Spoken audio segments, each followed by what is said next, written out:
Welcome to Castles and Legends. Today we're stopping off at Llanerchaeron in Aberaeron in Wales to have a look around and discover its history. For more than 3 centuries, the estate was home to 10 successive generations of a single family. Each generation helped shape the estate into what we see today. This includes the villa, servants' quarters, stables, farm structures, and a walled garden, all harmoniously situated within a landscape that seamlessly combines beauty with productivity. In 1634, Llanerchaeron was purchased by Llywelyn Parry, whose lineage traced back to the Welsh princes. At the time, the estate consisted of a modest farmhouse, 500 acres of land, and a small formal garden, potentially the first in Wales. Over the subsequent century, the estate underwent expansion, marked by the acquisition of additional land and a strategically beneficial marriage with the Lewis family. It was in 1749 that Elizabeth Jones married John Lewis. Elizabeth's letters from this period reveal her daring and unconventional nature, as she wasn't one to shy away from breaking the rules.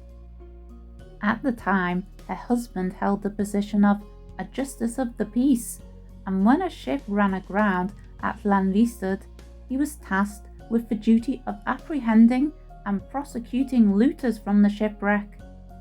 Ironically, he might not have needed to search very far for culprits. Shockingly, one of his wife's own letters suggests her involvement in the illegal activities. In this letter, she offers her brother wine that was stolen from the shipwreck. If true, then the cellar, which can still be accessed today, likely served as a hiding place for Elizabeth's ill-gotten gains. Elizabeth's audacious actions certainly add an intriguing layer to the history of Llanerchaeron. In 1786, Colonel William Lewes entered into marriage with a local heiress, Corbetta Williama Powell, who hailed from the Nantios mansion.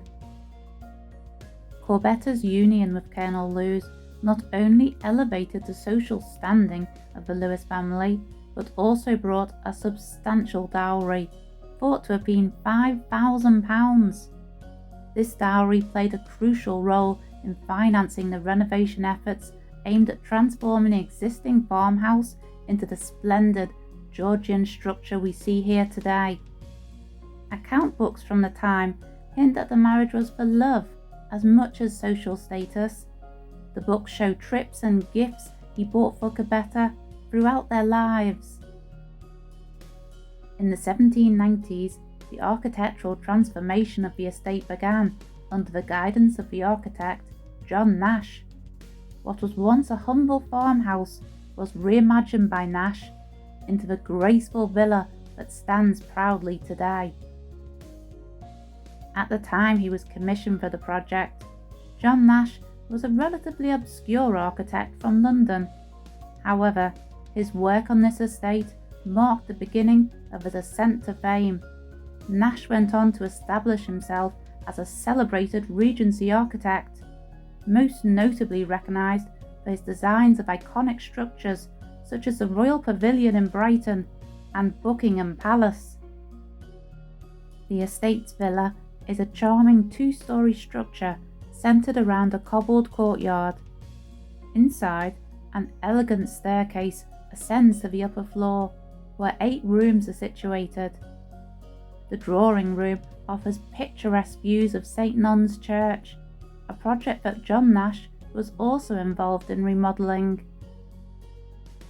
Additionally, there are several below-stairs rooms that serve various practical functions which help make Llanerchaeron self-sufficient.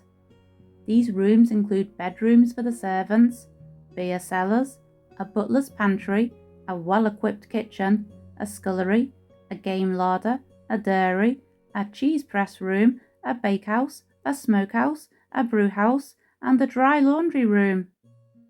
These spaces provided for the daily operations and needs of the estate.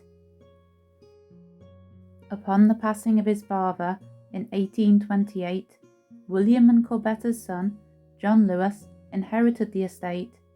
In 1841, John married Mary Ashby Mettum. Unfortunately, John passed away in 1855, leaving Mary alone and without any children. John's choice in his will was quite remarkable for the era.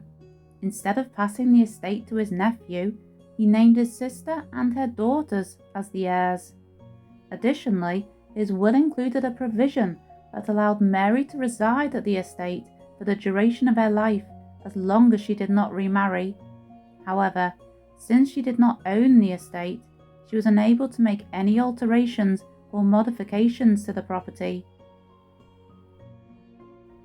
During this era, living standards were evolving and homes were increasingly adopting new technological advancements. However, under Mary's stewardship, the estate remained a place of tradition and continuity. Mary's management style gathered admiration as she extended her care to staff, tenants, and neighbours. Mary's remarkable management of the estate persisted until her passing in 1917, at an impressive 104 years old. By that time, she had outlived most of the heirs designated in the original will, but eventually the estate passed to Captain Thomas Powell Lewes, who was Major John Lewes' great-nephew. In 1919, Captain Lewes made some minor alterations to the villa, marking the first substantial changes in over 120 years. These modifications included the installation of new fireplaces in certain rooms, the addition of fitted wardrobes in the bedrooms, and the introduction of the estate's very first bathroom. During this period, many historical houses faced economic hardships. However, the estate did manage to weather the challenges, but they were forced to sell some of the farms and land to sustain the estate's financial stability. Upon the passing of Captain Lewes in 1940, he passed the estate to his son, who passed away in 1989 at the age of 89.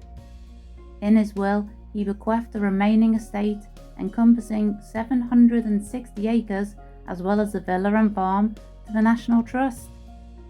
This generous act ensured the preservation of the estate for future generations to appreciate and enjoy.